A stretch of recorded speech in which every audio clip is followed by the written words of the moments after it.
So today we have gone through our agenda, right? Like what are the different topics that we will be covering as part of our training.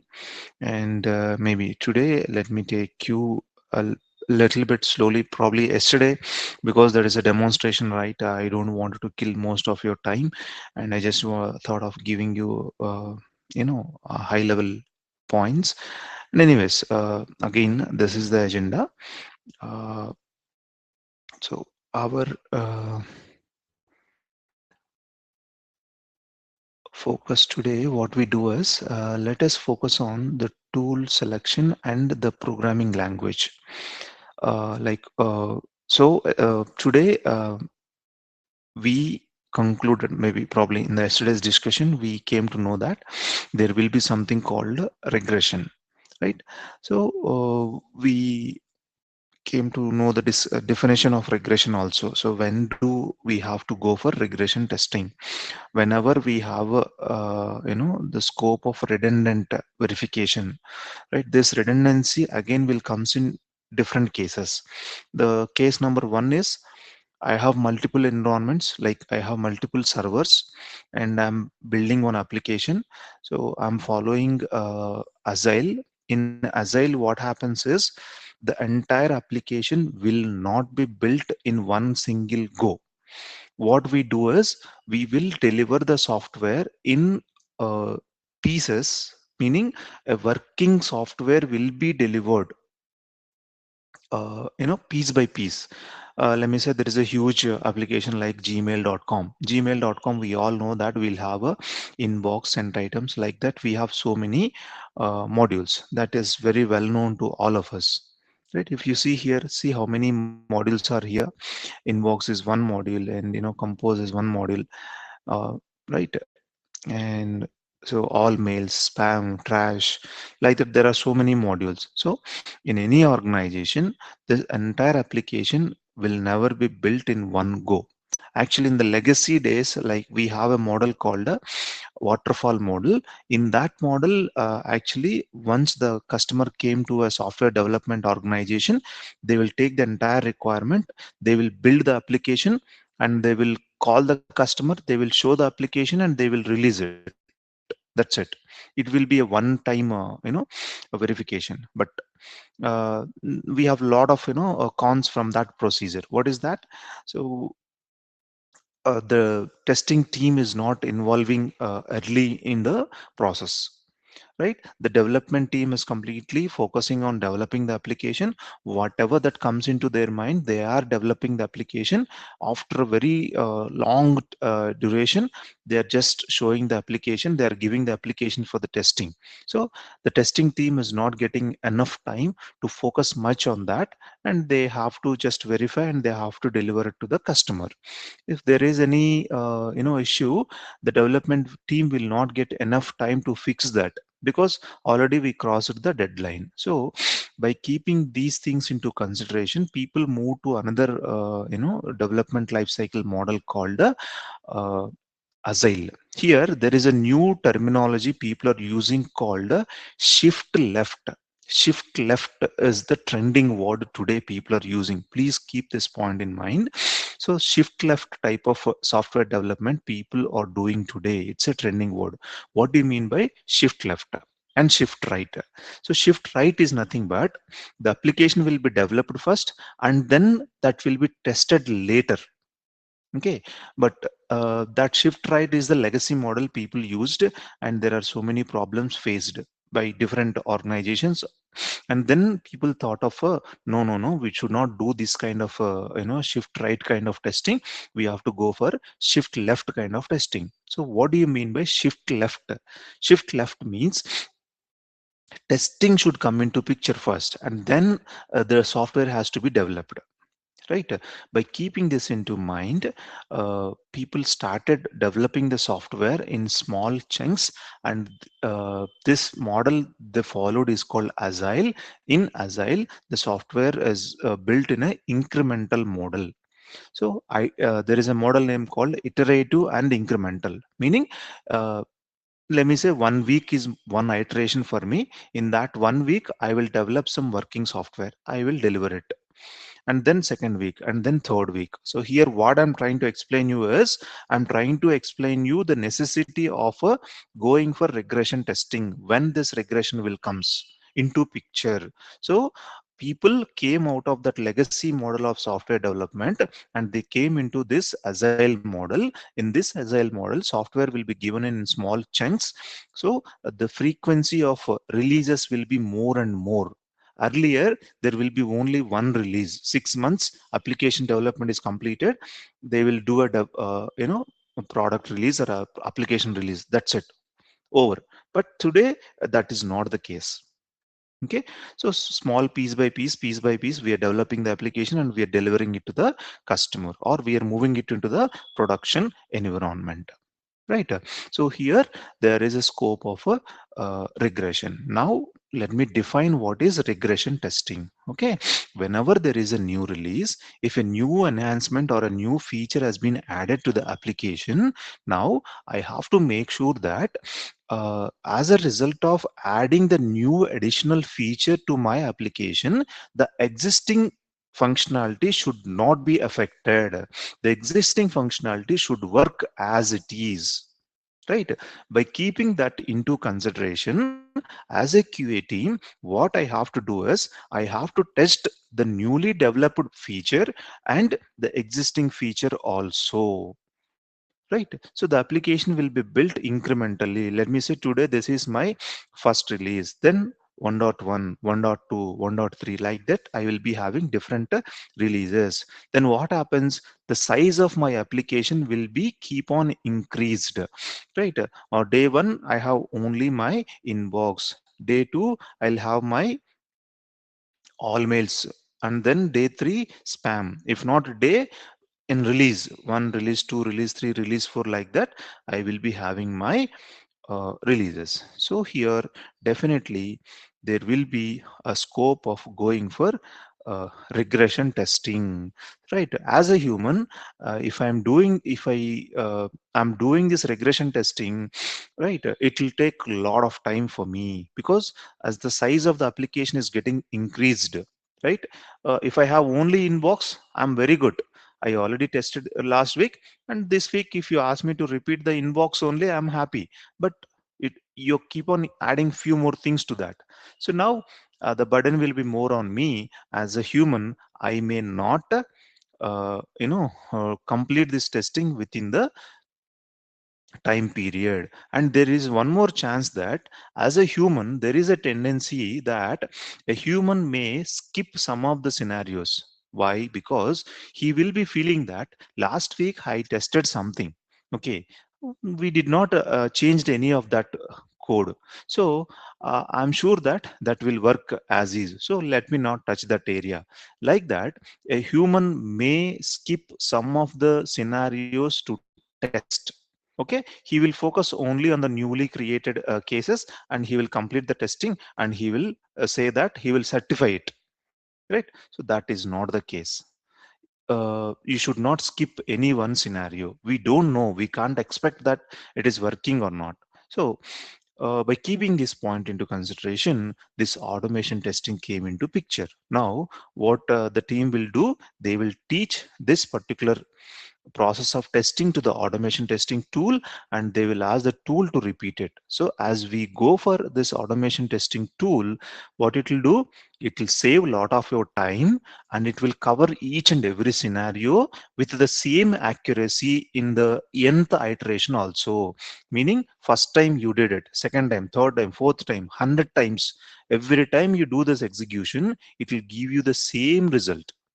It will perform the same action again and again with same accuracy and with the same speed, right? With a human we can't achieve that, right? So by keeping this point into consideration, right, this automation testing came into picture, and people are focusing more and more on automation testing. And as I told you yesterday, if you go with automation testing, what are the other benefits you will get?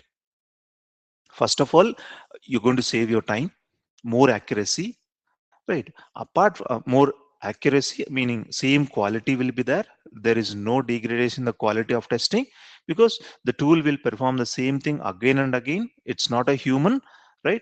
In the first week, if the human tested 100 cases, second week definitely he will reduce it to 90, third week 80, because it's a general human tendency. He will feel that it's okay, it will work. Negligence. So that will not happen in case of a tool, right? Apart from that, I told you yesterday, if you go with automation, you are going to get four parallel things. What are they? Let me say I have 1,000 test cases to be executed. As a human, I have only two hands, so I can only test the test cases sequentially, one after the other, one after the other. But if you go with automation, there is a scope called parallel execution, right? We can create n number of threads, and we can divide these 1,000 test cases into four batches, and we can run them. If not four batches, we can make it into 10 batches, each batch 100 test cases. 10 batches will be executed parallelly, so that you can save a lot of your time. That is the very important thing that you achieve with the automation testing. And there is one more important thing called cross browser testing, right? Nowadays we all know there are so many browsers. So if you go with automation, right, with the help of this automation tool, we have the facility of executing the same test case on different browsers. With a single command, you can switch the browsers and you can do your executions on different browsers also. I have the code already with me. I can demonstrate that code with you. Maybe I'll show you the code. It's too early. Let it be. Okay. So what I'm trying to explain you is the necessity of going for automation testing. Okay. So first, this will comes with the regression. So if anybody asks you how to explain this, so why are you going for automation? So you have to say, if there is a scope of regression, I will go for automation. Then tell me when will you be going for regression? Whenever I have multiple releases, and as I'm adding new features to my application every release, there is a necessity of executing the same test case again and again, meaning there is a scope of going for redundant activity. I wanted to avoid this redundant activity. As a human, I wanted to spend my productive time doing more useful things than doing the same redundant activity. I'm not going to utilize my brain to the maximum extent. I don't want to do that. Let me hand over this redundant activity to an automated tool. So that tool will take care of this redundant activity. So that is the point number one. Why do you have to go for automation testing? Whenever I have multiple releases, I have a scope of going for regression. Right? Point number one. And there is one more thing. Let me say there is a bug reported, right? We are in 1.4 version release. Okay, in 1.4 we identified one issue, right? That issue has been fixed by the team, and again there will be a release. As that bug is been fixed, they will redeploy the code into the production again. So in that case also, right, we have to retest the entire thing. As a result of fixing this bug, I don't know, the surrounding scenarios, the surrounding areas of my application might have affected, might have corrupted.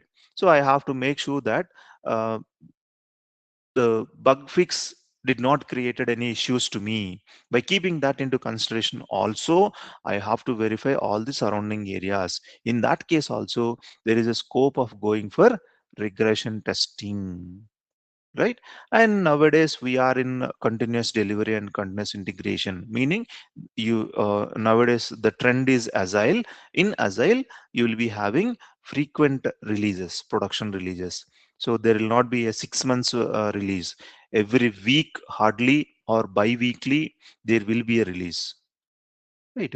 So if you have that many releases, every release you have to support, meaning there will be a lot of manual effort. So I have to avoid that manual effort. So whenever I have frequent releases, then I have the necessity of going for automation.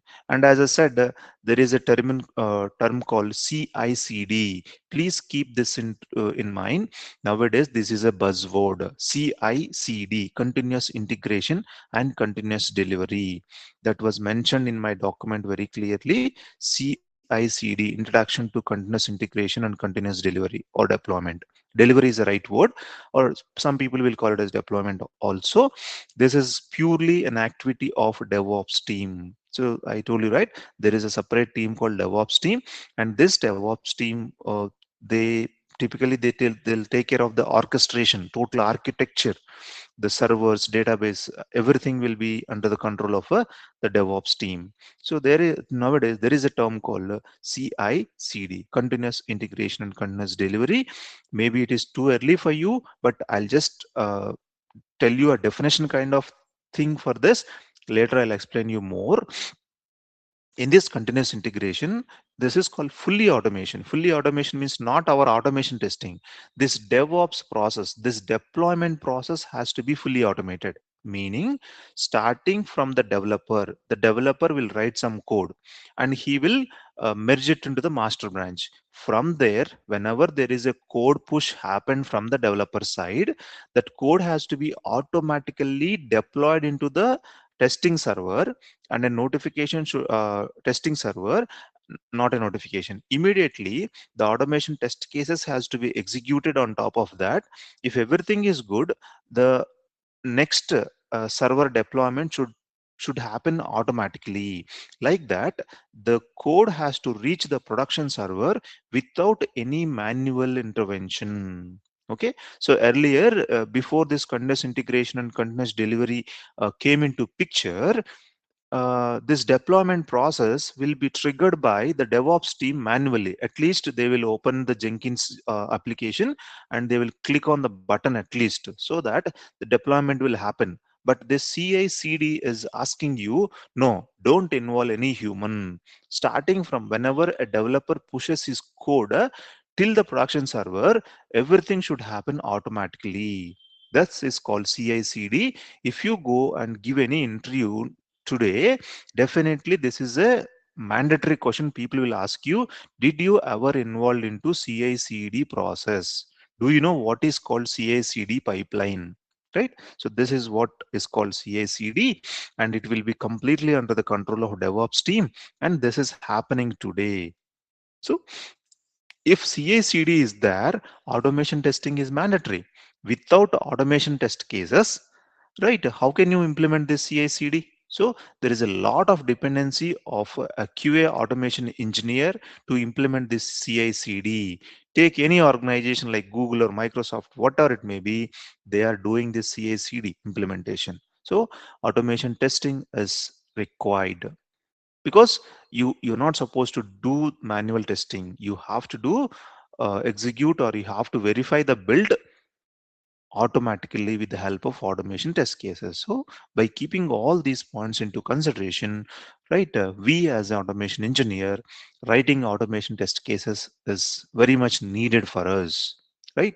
Okay, now we completely realized, we completely understood that automation testing is needed.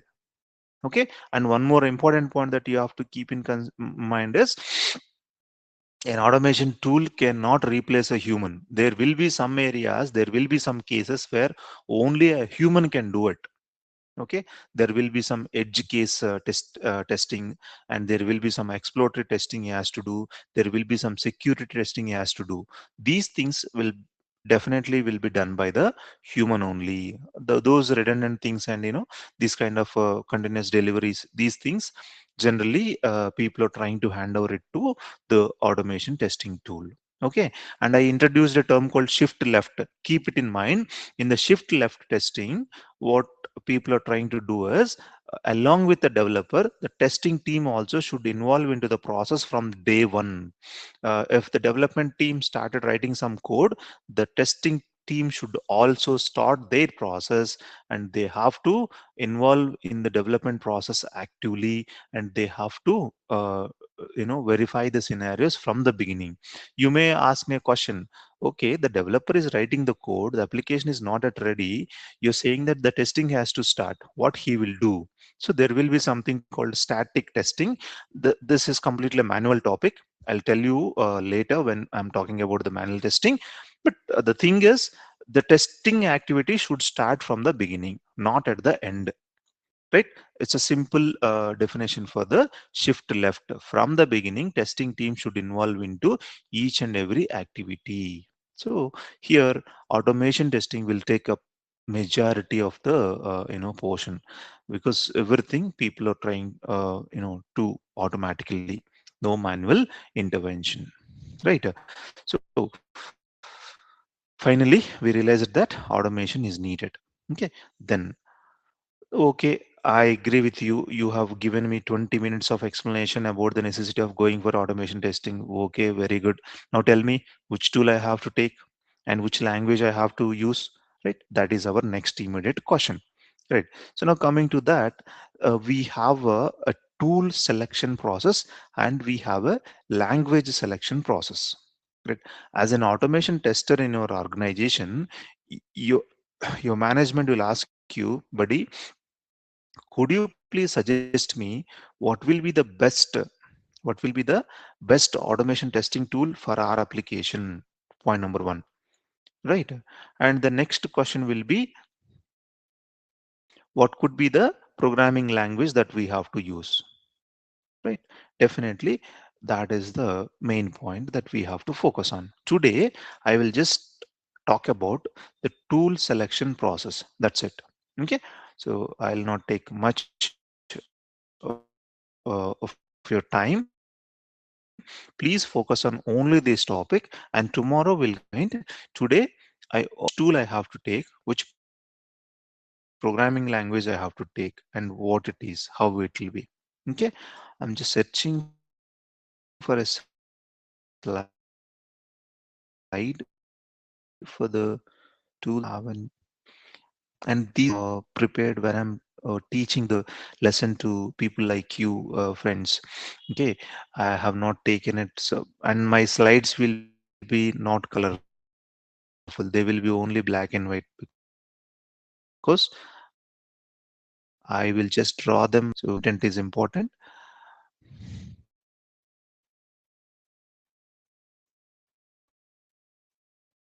Right. See, here I have given you few tools and the pros and cons of the tool, and which programming language and all. Okay, I need to have one more mm, beautiful slide. Let me check that one as well. No, not this one. All right.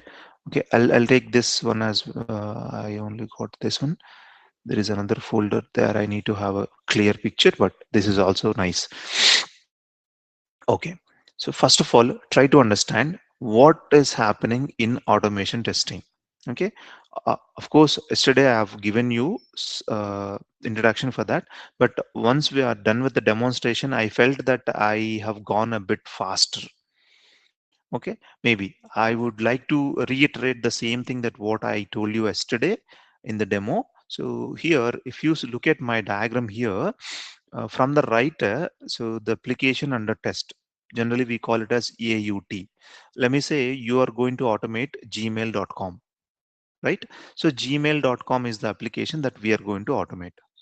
So that gmail.com will be called as the application under test. In short, we call it as AUT, application under test. Here, the point that you have to note is the application might have developed using Java as the backend technology, or .NET, C Sharp as the backend technology. I don't mind as a automation engineer. As an automation engineer, if that is a web application, that is more than enough to me. The technology behind that application doesn't matter to me. Point number one, just keep it in mind. And see, if you take any web application, that web application will have totally three layers. First layer is UI. Okay, see here, this is my gmail.com application, right? So this is called my UI layer. It is completely a web application, and this is my UI layer. Just remember this point. And how this UI will be built, there will be a lot of UI technologies. So from the beginning of software industry, HTML is the very core page. On a HTML page, generally the UI code will be written. Inside that, there will be a scripting language. So like initially we have something called a PHP, right? And javascript is to implement some UI logics in that, and after that we have something called AngularJS. Okay, that is a scripting language. On top of it there is one more latest technology called React.js. So this HTML or the PHP or JavaScript, AngularJS or React.js, these are the technologies used by the developers to implement the UI, UI in the sense user interface, graphical user interface. We call it as GUI. Whatever that we are seeing here, we call this as GUI. Okay, see here, this is a website called Maven. So here you're seeing something on the screen, right? So the UI, that whatever you're seeing here, the graphics or the colors, whatever you're seeing here is called a UI, user interface. Okay, graphical user interface. This will be implemented using one technology called UI technology, AngularJS or React.js or whatever it may be. So actually, UI developers are different. Maybe few years back, a separate recruitment will happen for the UI developers. A separate recruitment will happen for the backend technology developers, like a Java developer or a .NET developer. And database administrator is different. So every application will have three layers: UI, and then business logic layer, we call it as. That is the core technology that can be Java or that can be C sharp.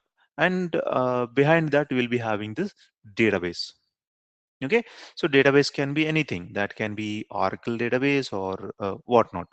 Nowadays we have something called Postgres or MySQL, MSSQL. Like that, we have different databases. Okay, so three layers. So here what I'm trying to tell you is, to go for automation testing, the application can be built using any technology. I don't mind. So then what is needed? Actually, if that is a web application, that's more than enough for me for to my automation testing tool. So from the right of this diagram, so far what we discussed about the application under test, and the application might have developed using any of these technologies. Okay, fine. Next, the next point here is, if I come to the extreme left of this particular diagram, I have to automate that particular application. Then which tool I have to use? As I said, there are so many tools available in the market. Today, there is a tool called Catalan Studio. There is a tool called Cypress. There is a tool called Playwright. Okay. And Coded UI, Renorex, Selenium, like that. There are so many tools available in the market. Then, so as you're saying that there are so many tools available in the market, then why are you focusing only on Selenium? Why this training is only on Selenium? Why not the other tools? Definitely, that's a question, right? Then we have to support that. Why are we going with Selenium only? Why not the other tools? Okay, I will tell you all the reasons why we go for Selenium only. But first of all, uh, any of these tools. So let me say I have Selenium as my tool. Now, this Selenium tool is going to perform some operations on the application under test, that is gmail.com. So what it is going to do? Selenium is just like a robo, right? So nowadays we are having different robots in the kitchens also, right? If you just write a program and feed it, and if you ask the robot to prepare a dish like a curry or something, it's preparing, right? Exactly. The automation testing tool is also similar to that. You will give some set of instructions to this tool, and you will ask the tool to repeat it, right? So you wanted to compose a mail and send. What are all the manual operations that you're doing? You will teach all these operations to the tool. Actually, automation testing tools, there will be a record and playback facility. So actually, the very basic, the first automation testing tool came into the market is QTP, right? Quick Test Professional. There will be a record button. Generally, what people will do is, see, a tool also will be something like this. This is Eclipse actually, and here there will be a record button. If you click on the record button, this tool will open a browser. In that, you can call gmail.com and you can do some operations.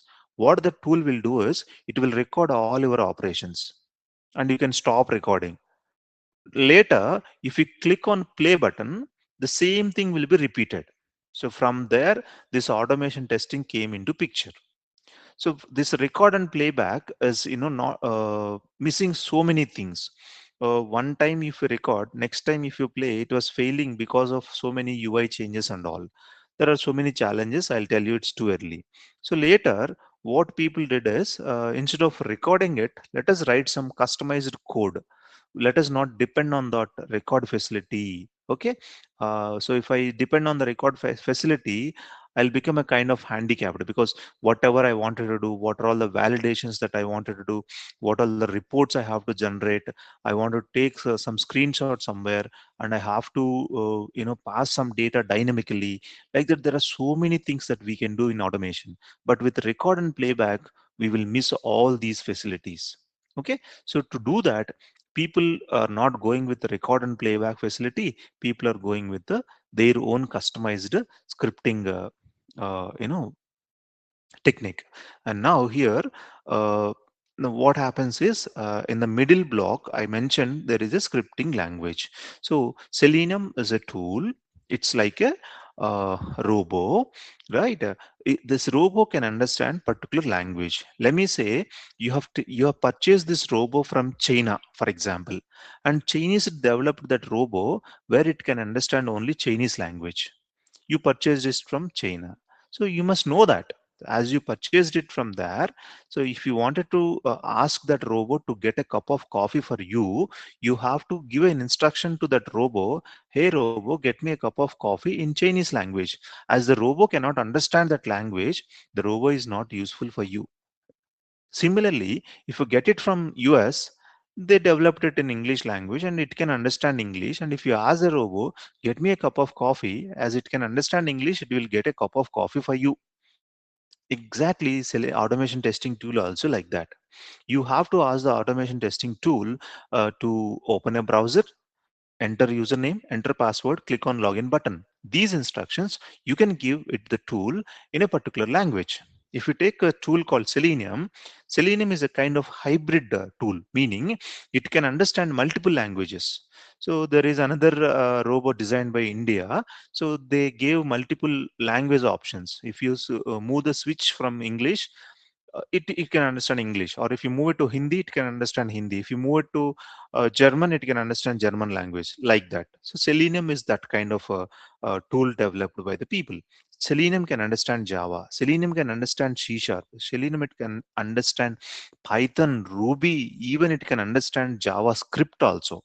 Meaning you can ask Selenium to get a cup of coffee either in Java or in C Sharp, Python, JavaScript or Ruby, right? Now you can imagine, so it is supporting wide variety of languages, right? We do have some other automation testing tools, but there are a lot of limitations for those testing tools. Okay, and now out of these Java, C Sharp, Python, Ruby, JavaScript, 80 to 90% of the people are going with Java and Selenium as the combination. Why only Java? Why not the other programming languages? Definitely there will be a reason, right? So today we will just focus on only this thing, and tomorrow we will start our journey with Java. So today I'm going to justify why are we going with Selenium and why are you going with Java only, and tomorrow's discussion will be focusing on Java. Okay, so now I hope you realized what is automation testing, why people are going for automation testing, and how automation testing will be performed. Okay, if you guys are clear with this, I will just take you through the comparison of the different tools, and let us justify why are we going with Selenium and Java only, and then we will start our journey with Java. I'll give you a, a pause here. If you have any questions, please come out, and then I'll continue this justification.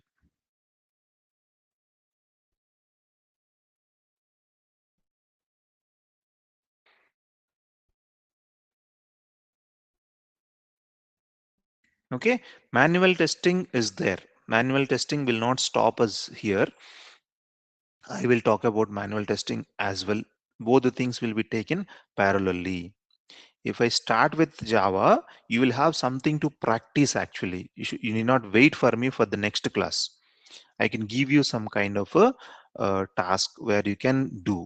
And parallelly, I will introduce manual topics whenever it is needed, right? And so far, if you are understanding it or not, if you have any confusion, Definitely, because I'm working here in software almost more than from 15 years. Everything is very well known to me, and I'm talking this and that. But you might be, starting your career right now, so you may not aware of all these terminologies that I'm using. Okay, don't worry. Even the other people also know all these things. So don't worry that you only, asking this question. Maybe it will be helpful to them also.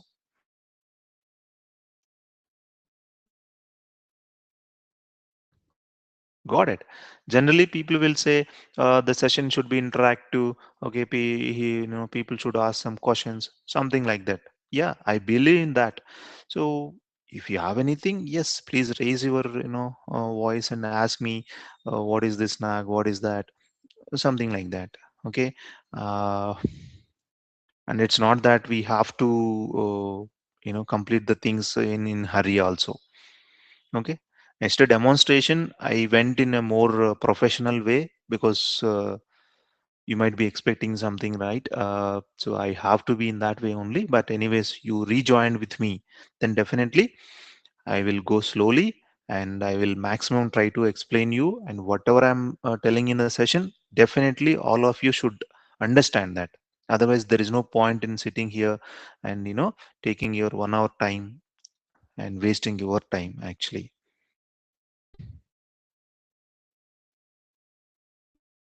All right.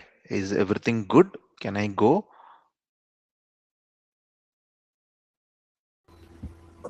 Yes, sir. Okay. Sure.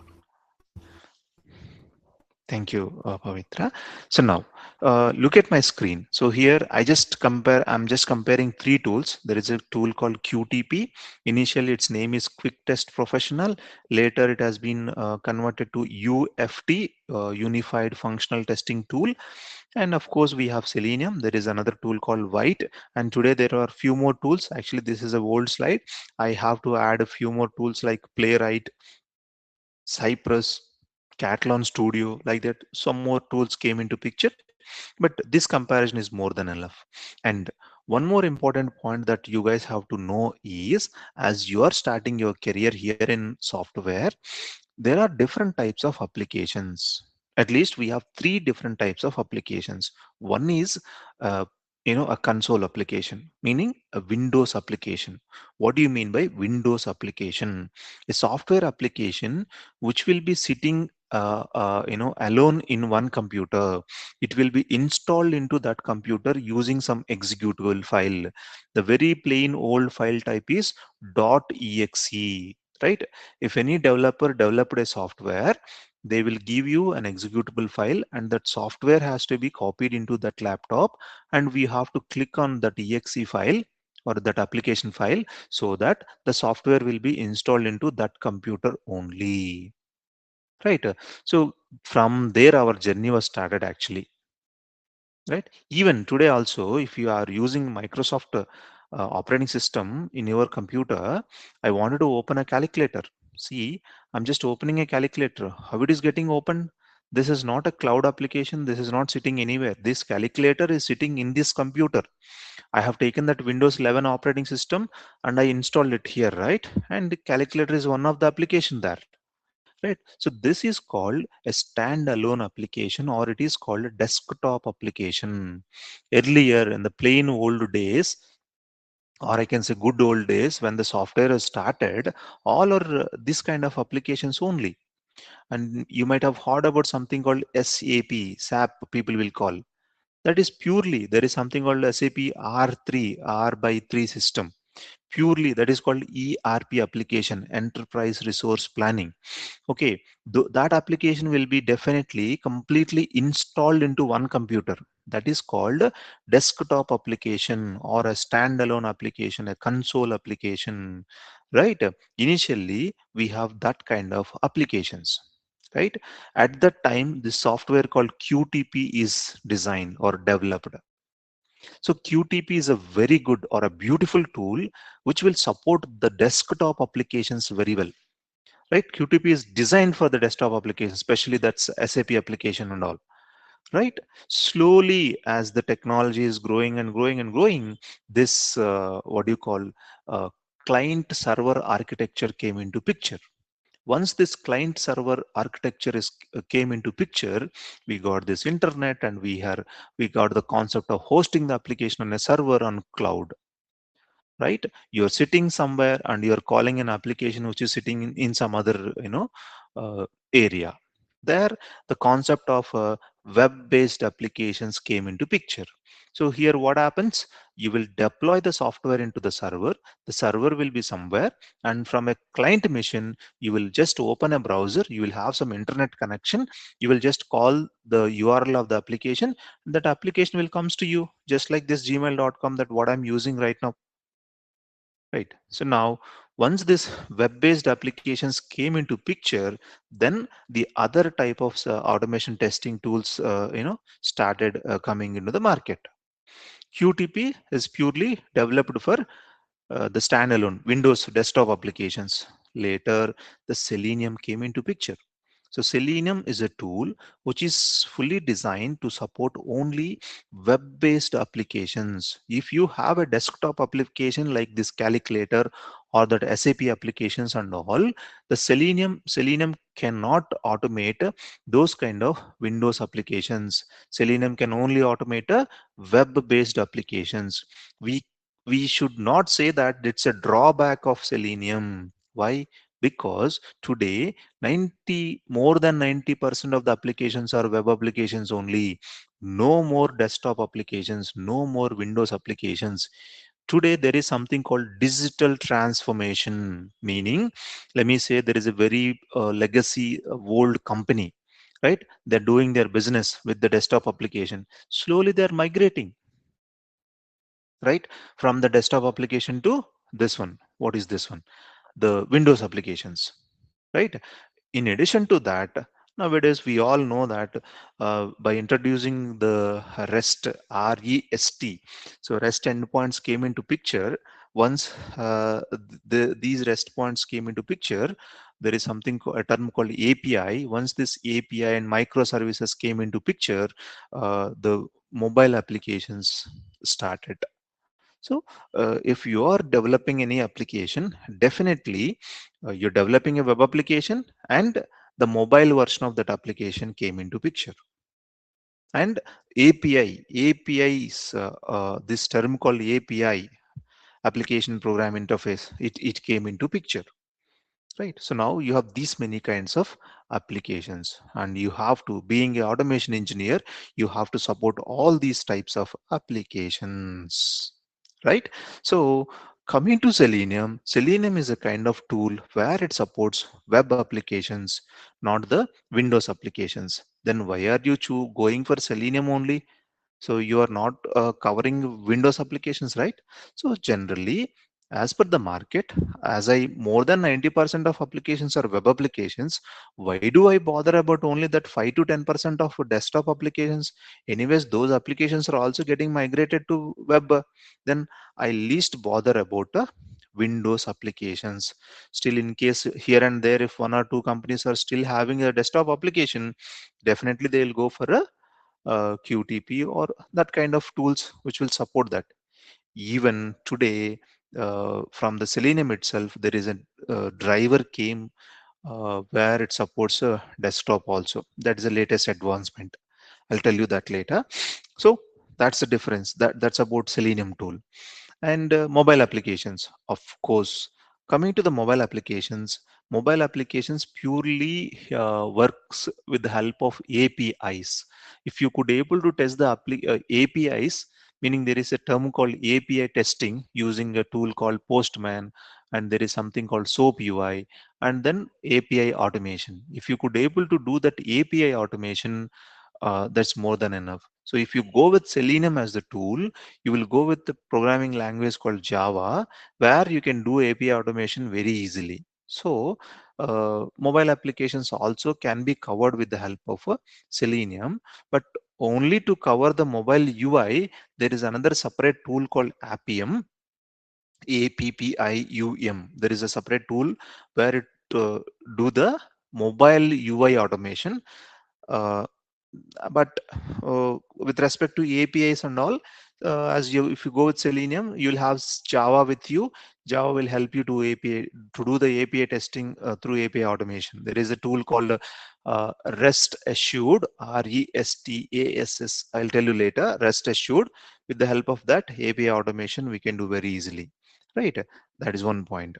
Then coming to the license of the tool, it's very important, right? Nowadays, people are concerned about money, right?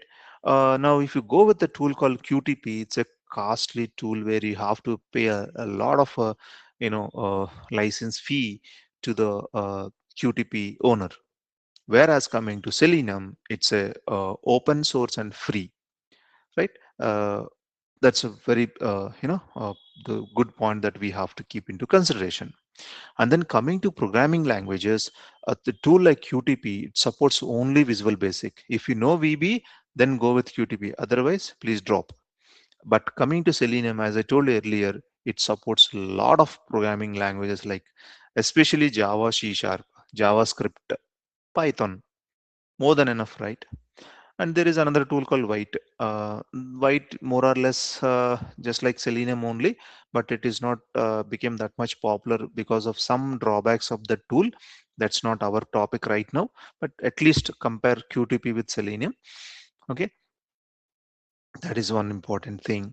Then coming to other important point called uh, OOPS concepts, object oriented programming. Visual Basic is a kind of scripting language where this object oriented programming is not possible. What do you mean by object orientation? You have some concepts called class, object, inheritance, polymorphism, encapsulation, abstraction. Like that, there are some important concepts. Okay, those concepts are not applicable to this Visual Basic. That's a very big drawback, right? If you go with Java as the programming language to do your automation testing with your automation tool, Java and C Sharp both, they support all these six items that I mentioned. What are they? Class, object, inheritance, polymorphism, encapsulation, abstraction. All these things are supported by, well supported by Java, C Sharp. That's one of the very, uh, advantage that if you go with Selenium that you will get. Right, that is one thing. After that, there is a simple term called object identification. I'll come to that later. Platform independency is very good point. What do you mean by platform independency? As we all know, there are different operating systems like Microsoft Windows operating system, right? Apple iOS operating system, Linux, Ubuntu, like the different operating systems are there, right? Now, if I write one automation script in one operating system, if I could able to execute that script in another operating system without any configurations or any modifications, that will be awesome. Meaning my manual efforts will be reduced, right? So here, if you go with a Visual Basic kind of a scripting language, if you write it in a Windows machine, probably straight away you cannot run that in an iOS operating system. But coming to Java, the beauty of Java is platform independent programming language. What do you mean by this? The program that I have written in a Windows machine can be directly executed in a Apple iOS MacBook without any configuration changes, or in a Linux machine straight away. The beauty of Java is platform independency. In Java, there will be something called bytecode. With the help of bytecode, this platform independency will come into picture. Tomorrow, I'll show you how the bytecode will look like, how a Java program will be executed, how to install Java software. That is our tomorrow's topic. The beauty of Java is OOPS enablement, the six concepts I mentioned, and this platform independency. All right. And then if you go with Java as your programming language, you have a little more advantages. Common source control. There is a term called source control like GitHub, Bitbucket, Subversion, Team Foundation Server, TFS. Like that, there are so many source controls. What is a source control? In a straight single statement, a source control is a cloud repository where the developers will keep the application software, right? And now automation engineers are also going to write some automation code. Please ask me. If you wanted to stop, I will stop. I don't wanted to bore you guys. It's already 52 minutes. Maybe I'll take 5 more minutes, team. I'm almost done. Okay, we will justify why are we going with Selenium and Java. Okay, so common source control, what I'm trying to tell you here is your development team is doing the development using Java as a technology, and as an automation engineering team you're also going to use Java as your Selenium Java as your combination for your automation scripting. So now what happens, your management need not take two different source controls for automation engineers and developers. Both of them can use the same source control, right? Because if you go with the QTP goes with the Visual Basic. Maybe these kind of a Bitbucket, GitHub, they don't support.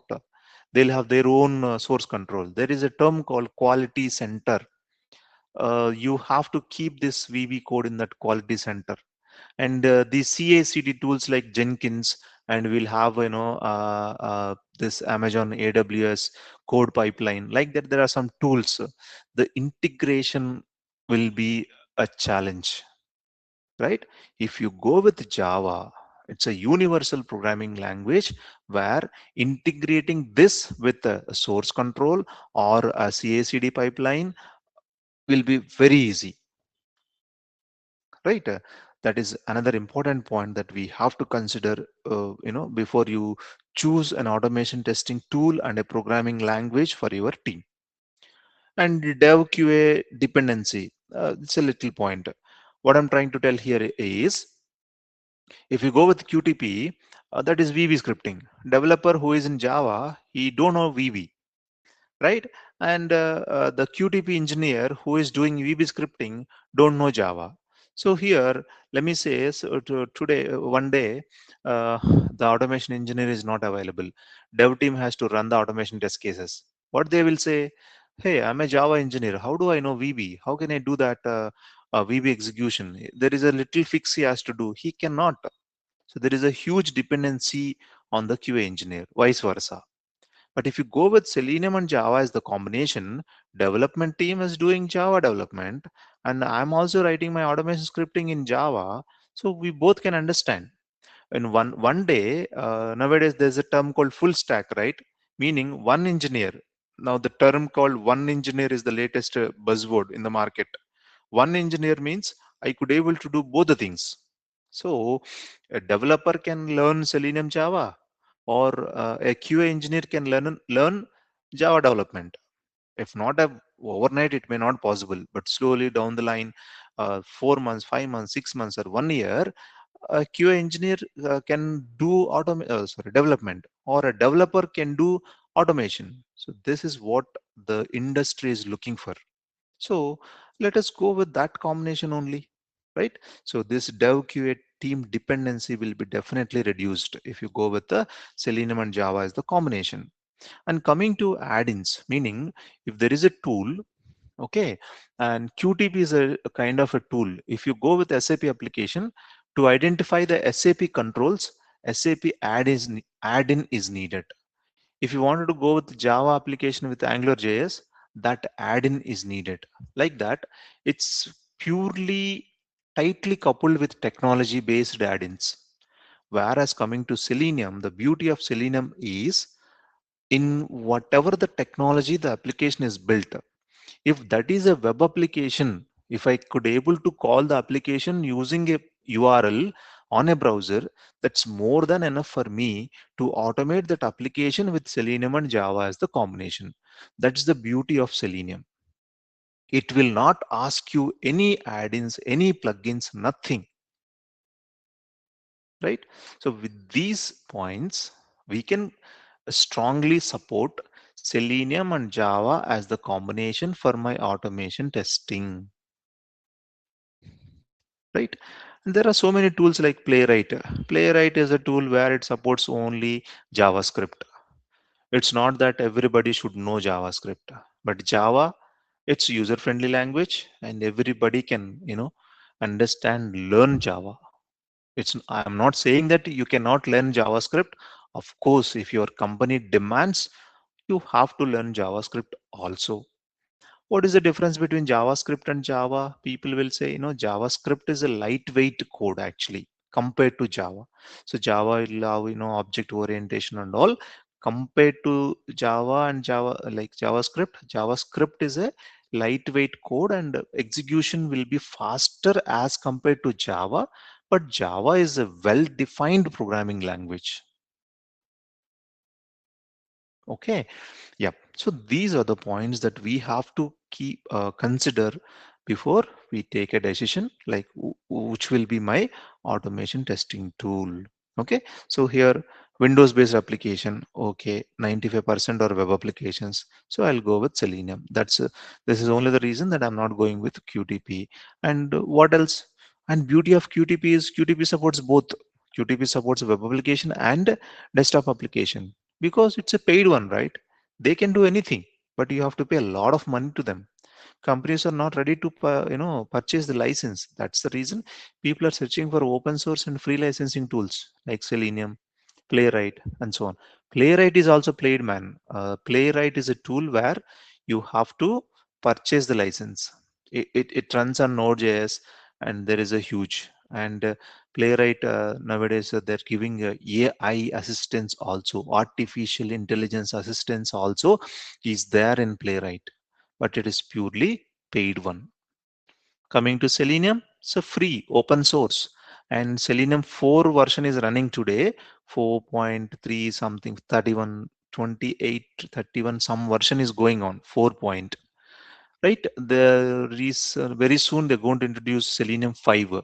From Selenium 5, they are also going to introduce one LLM, okay, large language model, and one MCP server of a Selenium itself, where we can write Selenium automation code very easily with the help of AI support. Okay. Anyways, once they introduce it, definitely I'll tell you. You also keep an eye on that. Okay, so these are the points that I wanted to mention. And finally, what I'm trying to conclude this session is automation testing is mandatory because I have 4 to 5 reasons. After that, I have to choose one automation testing tool. So here, finally, I concluded Selenium is my automation testing tool and Java is my programming language because of these many reasons, right? So as we concluded this, tomorrow we will talk about Java. Okay, yesterday you said Java is a platform independent programming language. Can you show me how it is? Right? So tomorrow I'll take a little Java program and I will generate the bytecode and I will execute the bytecode and I will prove that this is why Java is platform independent. From there, we will start the journey with the core Java concepts. All core Java concepts are mentioned here, and this is a universal thing. Even if you go to Google and you just hit core Java topics, definitely these things will come out. Okay, there is nothing that I will hide or you will miss. Okay, these are the very basic things which are needed for core Java. So tomorrow we will start our journey with the core Java, and I'm going to conclude today's discussion here, and tomorrow we will resume the discussion. If you have any questions, please ask me. Otherwise, we will stop the session here.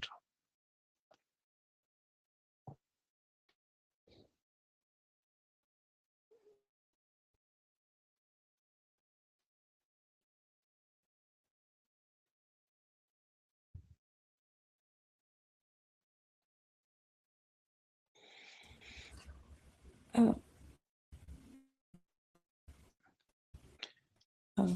Harini, yeah, yeah. please. So this is Harini from Trustech team. So I just want to say that I really like the way you teach, and you explained everything in a very clear and easy to understand way. So thank you for that. Yeah. And everyone else, like, please be attentive and interact with Nag, and also ask questions so that That way our learning process will be much better, right? Definitely, yes. Yeah, I just want to convey this. That's it, ma'am. Sure, Harini. Yeah, anyways, from tomorrow onwards, Java will be started and they will have something to ask. They will have something to practice and everything. Anyways, this Mhm. is demonstration kind of thing, and I'm just, explaining them what is going today. Probably tomorrow, people can, involve with me. Okay, I'll see. Yep. All Thank right, you. team. Yeah, thanks for your time. Catch you tomorrow, same time. Thank you. Thank you. Thank you. Thank you.